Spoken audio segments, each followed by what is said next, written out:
আমি ঘাটাল থেকে হাসি খুশি মিঠু দি।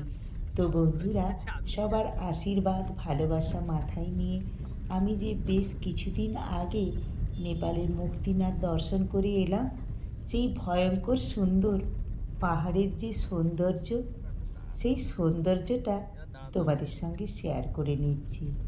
তো বন্ধুরা, আমি প্রথম পাহাড় দর্শন করেছিলাম আমার বড়মশাইয়ের সাথে। তো ওটা ছিল আমার প্রথম পাহাড় দর্শন দার্জিলিং। তো তোমরা সবাই জানো দার্জিলিং মানে সবুজ পাহাড় ডাকে আইরে ছুটে আয়। হ্যাঁ, সেটা ছিল সবুজ পাহাড়। তারপরেও আমি গিয়েছি বরফে ঢাকা শুভ্র পাহাড়, তার মাঝে মাঝে সবুজের উঁকি। তো সে এক ধরনের সৌন্দর্য। কিন্তু এই যে আজকে তোমাদের সাথে যে পাহাড়ের সৌন্দর্য ভাগ করে নেব, সেই পাহাড়টা না বন্ধুরা একেবারে অন্যরকম। নেড়া পাহাড়ের এত যে রূপ, সেটা সত্যি বলছি, যারা লাদাখ গেছো, স্পিতি ভ্যালি গেছো, তারাও কিছুটা উপভোগ করেছো। তো নেপালের মুক্তিনাথ দর্শনের পথে ন্যাড়া পাহাড়ের সৌন্দর্য আমরা উপভোগ করলাম। তো বন্ধুরা দেখো, পাহাড়টা একেবারে ন্যাড়া পাহাড়, গাছগাছালি কিচ্ছু নেই, শুধু রয়েছে মাথার উপরে নীল আকাশ। আর দেখো, কোলে বয়ে চলেছে নদী। ডিসেম্বর মাস বলে নদীতে খুব একটা জল ছিল না।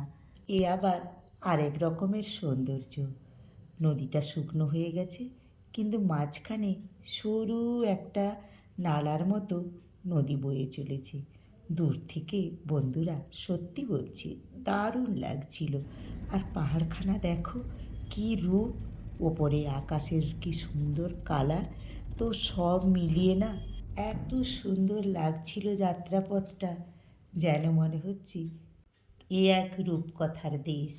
তো বন্ধুরা, বিশ্বাস করো, এত ভয়ঙ্কর ছিল রাস্তাটা না, সেটা তোমাদেরকে বলে আমরা বোঝাতে পারবো না। যদি কখনো যাও তো বুঝতে পারবে কত ভয়ঙ্কর ছিল রাস্তাখানা। রাস্তা নেই বললেই চলে।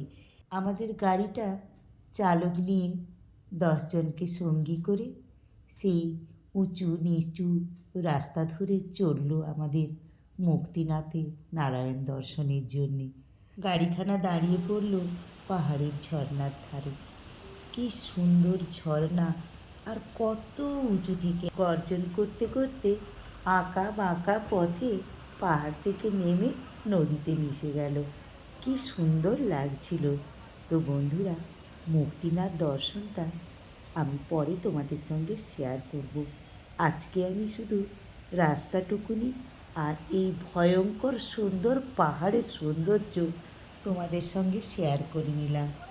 হ্যাঁ বন্ধুরা, কেমন লাগলো অবশ্যই আমাকে কমেন্ট করে জানিও। ভালো লাগলে লাইক করে শেয়ার করে দিও। আর হ্যাঁ, যেসব বন্ধুরা এখনও আমার এই চ্যানেলটাকে সাবস্ক্রাইব করোনি, তারা আমার চ্যানেলটিকে সাবস্ক্রাইব করে দিয়ে পাশে থেকো।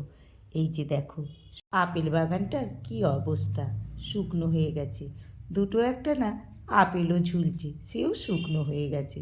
পরে আবার সিজনে তাজাও হয়ে যাবে। তো বন্ধুরা, আজকের ভিডিওটা আমি এখানেই শেষ করলাম। পরের ভিডিওতে আবারও তোমাদের সাথে দেখা হবে, কথা হবে। আজকের মতো টাটা।